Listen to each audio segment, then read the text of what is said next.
rewind to a week ago. I had a dream. No, it was a nightmare. Nightmares are not uncommon for me, as I have had them since I was a toddler, talking, screaming in my sleep. What is unusual is that I remember every detail of this dream, from the temperature to the smells and sounds. Extremely vivid, making it even more horrifying. So, in this nightmare, I am in an apartment. A new maintenance guy moved into the unit diagonally below me. He's a really creepy guy. Greasy, short, dirty, balding. Think Peter Pettigrew from Harry Potter. Anyway, in my dream, I threw away a plastic water bottle in the trash under my sink. As I am closing the cabinet door, I get a text. I open the text. It's from an unknown number. It reads, "Did you recycle that bottle? You should really start recycling," or something along those lines. Immediately, I think, what the fuck? Someone is fucking watching me? I knew it was the new maintenance guy. I responded saying, "You really shouldn't be looking in people's windows." After hitting send, my boyfriend arrives at my apartment. We leave and go to dinner. Upon returning, we open the door, and this awful smell hits me. A mix between BO and hot trash. I have this feeling that someone is inside of my apartment. I go to turn on the lights, and none of the switches work. Surprise. I run to the kitchen, grab a knife for myself and my boyfriend, and he goes to check my bedroom. And I go check the bathroom. I open the door to the bathroom, look quickly, and see nothing out of the ordinary. I turn to walk out, and an idea clicks in my head. Check the fucking shower. As I go to pull the shower curtain back, I feel some resistance. I scream, and someone grabs my arm. I woke up right as my arm was grabbed. I had a hard time going back to sleep. Now fast forward to last night. I'm sitting in my room. Lights are on. It's dark outside. Around 7 p.m. I have a door that leads outside with a window and a normal window in my room. My curtains are just simple sheer lace fabric. I know. I'm waxing my eyebrows, minding my own business, when I hear footsteps through my backyard. I stop and listen. The footsteps stop right outside my back door. I fucking panic and I run out of my room. I'm still traumatized from the dream I had a week prior. After about 5 minutes, I get the courage to go back to my room, go to the back door and turn the outside light on and take a peek. I fucking shit you not. There is a fucking person standing outside my door. A teenage boy. If I had guessed his age. This motherfucker is just standing there staring. After a few seconds, he waves and walks away. I hung towels up over the windows a few minutes later. Needless to say, I will be going to get proper dark out curtains today.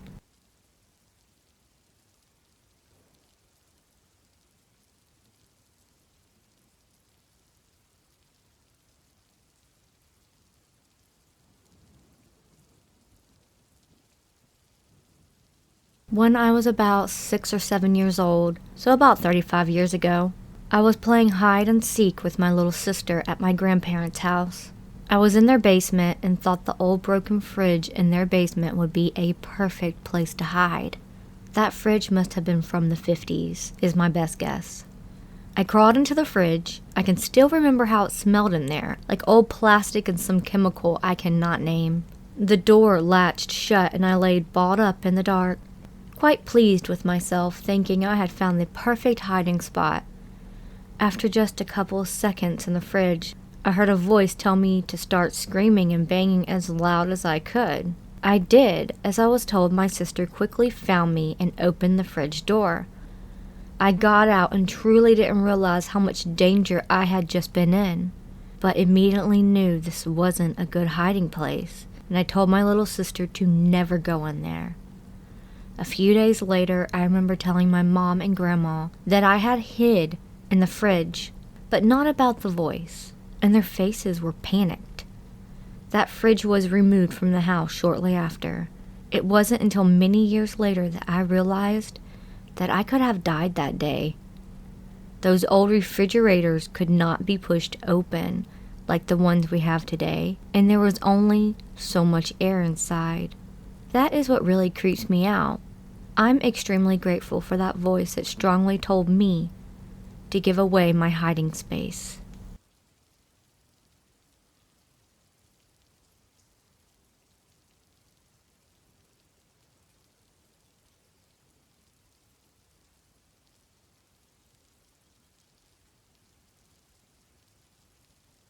When I was 10 years old, I came home from tram lessons.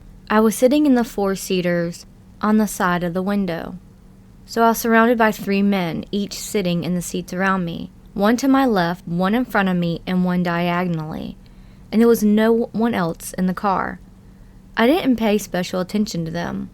I quietly listened to my music, watching the scenery go by, like every day. You should know that between the stop preceding mine and the one where I go down, there's a large field.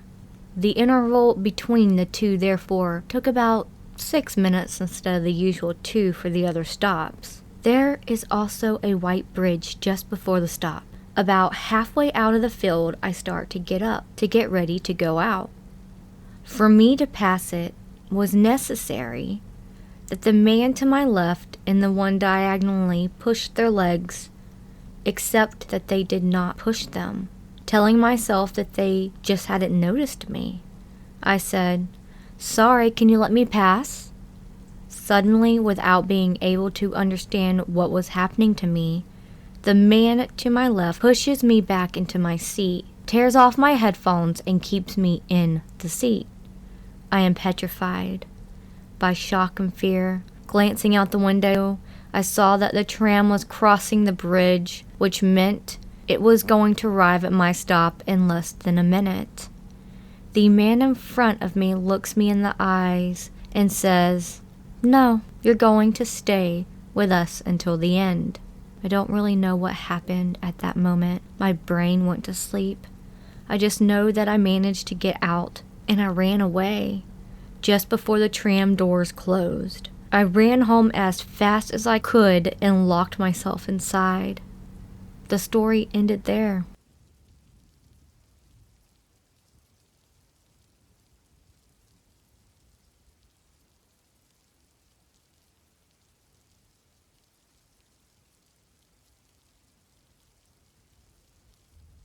This story that happened many years ago, when I was around 8 or 9 years old. I'm a 43 female. My parents and I lived in a very beautiful big old house that used to be a hotel in the 19th century. The house had 4 extra apartments, and in one of them lived this middle-aged guy who we'll call F.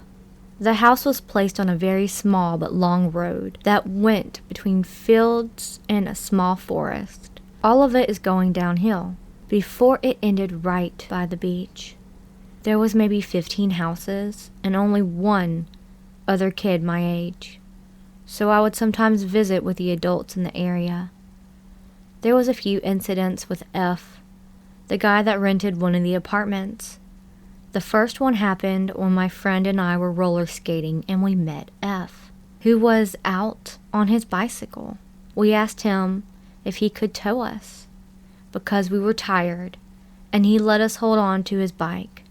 At first we thought he was great because not all adults would have been okay with that idea. But the ride didn't go very well. Once we held on to the bike, I started going faster and faster, and I mean really fast. It was summertime and we only had on shorts or skirts, and back then we didn't have a lot of protective gear, so we absolutely didn't want to fall down. We started out by politely asking him to go slower, but he didn't listen at all. Then he started getting near a really big hill where gravity would always make you go way too fast. So there, we would also zigzag our way down to make it down safely. At this point, we were screaming at him to stop, but he did the opposite and was standing up on the bike so he could go even faster. And then he told us to let go of the bike if we didn't like it. But there was no way we could have done that without falling, and he knew it. Even if he didn't know, he could clearly hear the fear in our voices. But he didn't stop before we're a good bit past the hill, and when we confronted him afterwards, he just said he only did what we wanted him to do, and that it was our own fault. The second incident is a real creepy encounter that I had with this guy, but at the time I just thought it was a bit weird. My mother, on the other hand, got really mad, and as an adult, I now understand why. I had met F in the driveway and he invited me in to get a cup of tea. I remember sitting on his couch and not liking the tea because it had no sugar, and when I asked for some, he refused to give me any.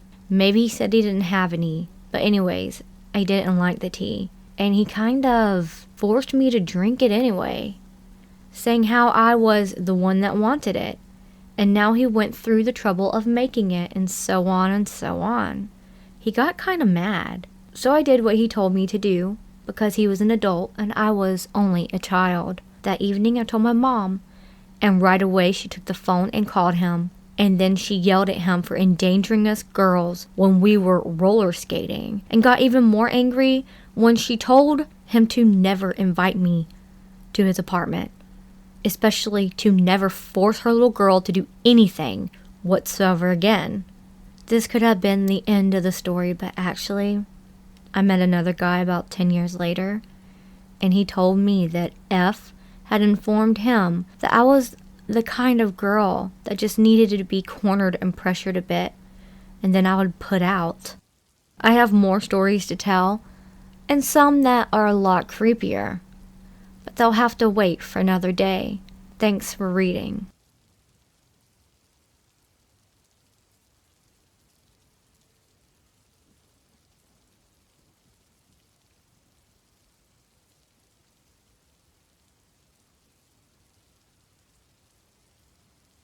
About 5 to 6 years ago, I was working at a gas station, and I ran into a girl I recognized from high school.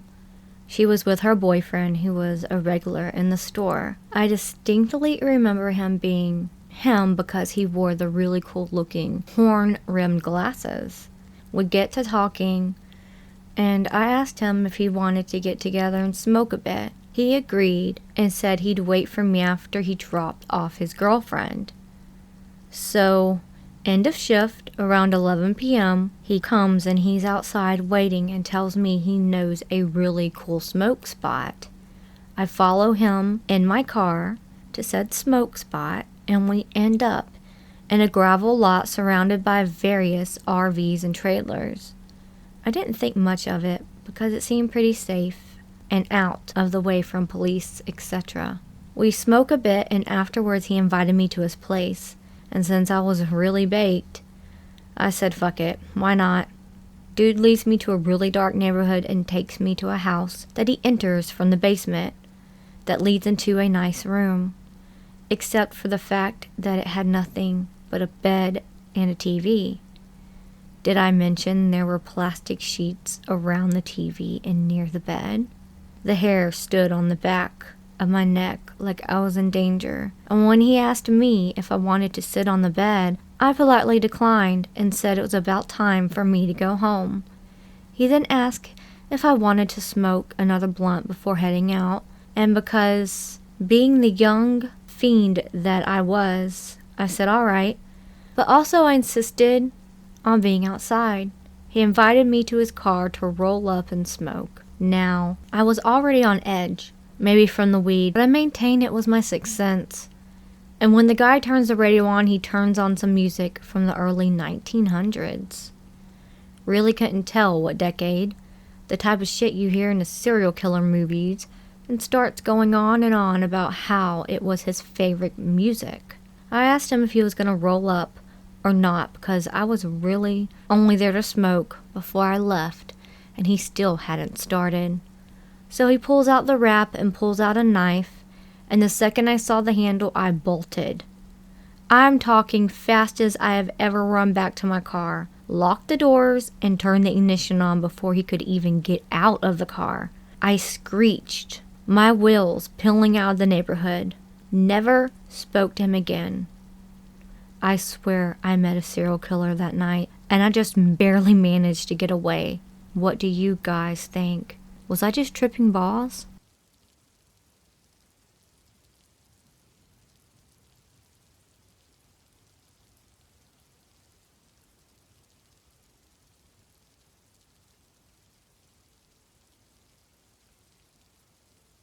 I was expecting a package in the mail, some items I bought from China, and today the courier showed up and delivered it to my front door while I was home.